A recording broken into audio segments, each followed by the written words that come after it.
आज हम लोग प्रॉफिट एंड लॉस का चैप्टर पढ़ेंगे। प्रॉफिट एंड लॉस में कुछ चीज़ें हम लोग पहले जान लेते हैं। जैसे नंबर 1 कहा जाता है किसी वस्तु का क्रय मूल्य अपने आप में हमेशा 100% होता है। इस बात को याद रखें। मान लो हम किसी वस्तु को 1000 रुपये में खरीदते हैं तो वो 1000 रुपये अपने आप में 100% होगा। और यदि किसी वस्तु को हम 500 रुपये में खरीदते हैं तो 500 रुपये भी अपने आप में 100% होगा। तात्पर्य है कि किसी भी वस्तु का जो क्रय मूल्य होता है वो अपने आप में 100% होता है। इसी प्रकार नंबर 2 पे बताया गया है कि विक्रय मूल्य भी अपने आप में 100% होता है। यानी कहने का तात्पर्य नगद में कितना भी हो, 5000, 10,000, 20,000, लेकिन परसेंटेज की बात होगी तो परसेंटेज में क्रय मूल्य और विक्रय मूल्य दोनों अपने आप में 100% होते हैं। तीसरा, क्रय मूल्य को हम सीपी कहते हैं। क्योंकि हिंदी लिखने में थोड़ा टाइम ज़्यादा लगता है इसलिए शॉर्ट में लिख लेते हैं। सीपी का तात्पर्य कॉस्ट प्राइस। तो क्रय मूल्य को सीपी, विक्रय मूल्य को एसपी। एसपी मतलब हो गया सेलिंग प्राइस। एसपी को हम कह सकते हैं सेलिंग प्राइस। तो विक्रय मूल्य को सेलिंग प्राइस, प्रॉफिट यानी लाभ को पी, लॉस यानी हानि को एल। जब हम विक्रय मूल्य से क्रय मूल्य घटाते हैं तो लाभ होता है। कहने का तात्पर्य जब विक्रय मूल्य ज़्यादा हो और क्रय मूल्य कम हो, ऐसी कंडीशन में लाभ यानी किसी वस्तु को खरीदा कम कीमत पर गया हो और बेचा ज़्यादा कीमत पर जाए तो हमें लाभ होता है। उसी का अपोजिट, अगर खरीदा ज़्यादा कीमत पर जाए और बेचा कम कीमत पर जाए तो हानि होता है। हानि की कंडीशन में हम क्रय मूल्य से विक्रय मूल्य को घटा देते हैं। कहते हैं प्रॉफिट या लॉस, यानी लाभ या हानि का परसेंटेज निकालना है। तो प्रॉफिट या लॉस, अगर लाभ होता है तो लाभ लिखेंगे अंश में और हानि होती तो हानि लिखेंगे अंश में, और हर में हमेशा क्रय मूल्य और गुणे में 100। दूसरा, लास्ट में बताया जा रहा है कि लाभ या हानि की गणना सदैव क्रय मूल्य पर होती है। प्रॉफिट और लॉस के चैप्टर में इन पॉइंट को हमें याद रखना है। पहला क्वेश्चन है, किसी वस्तु को 72 रुपये में बेचने पर 10% की हानि होती है। 5% का लाभ प्राप्त करने के लिए उस वस्तु का विक्रय मूल्य होना चाहिए। देखो, हमने इसके पहले शुरुआत में बताया है कि किसी वस्तु का क्रय मूल्य हमेशा अपने आप में 100% होता है। यहाँ क्वेश्चन में कह रहा कि अगर हम 72 रुपये में किसी वस्तु को बेचें तो 10% की हानि होती है। हमने शुरू में ही बताया कि क्रय मूल्य और विक्रय मूल्य दोनों अपने आप में 100% होते हैं।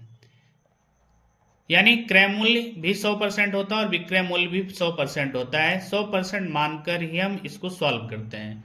कहा गया कि 72 रुपये में बेचा तो 10% की हानि। अगर 72 रुपये में बेचा 10% की हानि तो 100 में हम 10 अगर घटा ले मतलब 90%। तो हम कह सकते हैं सीधे सीधे कि जो 72 रुपये है वो वैल्यू 90% की हुई। अब कह रहा है 5% लाभ कमाने के लिए उस वस्तु का विक्रय मूल्य बताएं। अब अगर लाभ कमाना है तो हम 100 में उस परसेंटेज को जोड़ देंगे, और अगर हानि की बात की जाती है तो 100 में उस परसेंटेज को घटा दिया जाता है। जैसे कहा 5% लाभ तो 100 में 5 जोड़ लो, कितना हुआ 105। कह रहा है 105 का विक्रय मूल्य बताएं। यानी 5% लाभ कमाने के लिए उसे वस्तु का विक्रय मूल्य होना चाहिए। तो जब 5% लाभ कमाना, 100 में हमने 5 जोड़ा तो अब हमारा विक्रय मूल्य क्या होगा।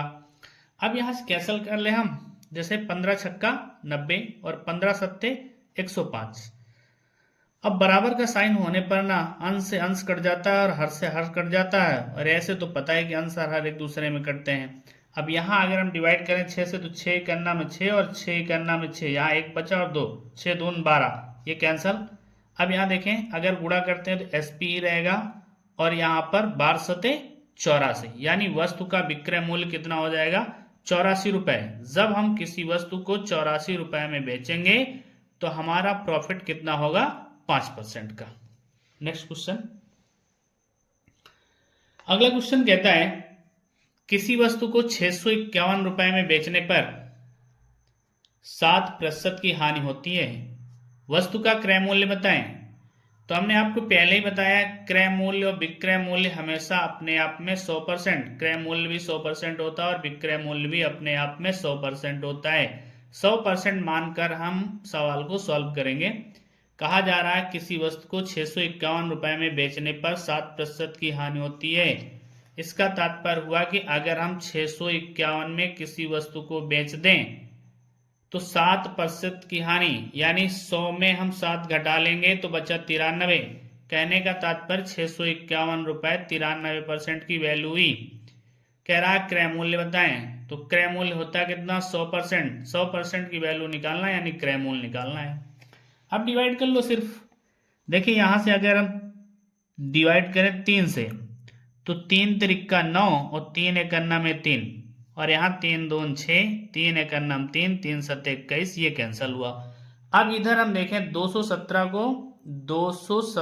को 31 से अगर डिवाइड कर लिया जाए तो देखो 3 सता 21, 7 बार, तो 7 एकन्ना 7, 7 त्रिक 21, यानी 31 एकन्ना में 31, 31 सत्ते 217। अब देखें यहां से अगर गुणा करेंगे तो सीपी लिख जाएगा और बराबर में 7 और गुणे में कितना आएगा 100, यानी उस वस्तु का क्रय मूल्य कितना होगा 700 रुपए।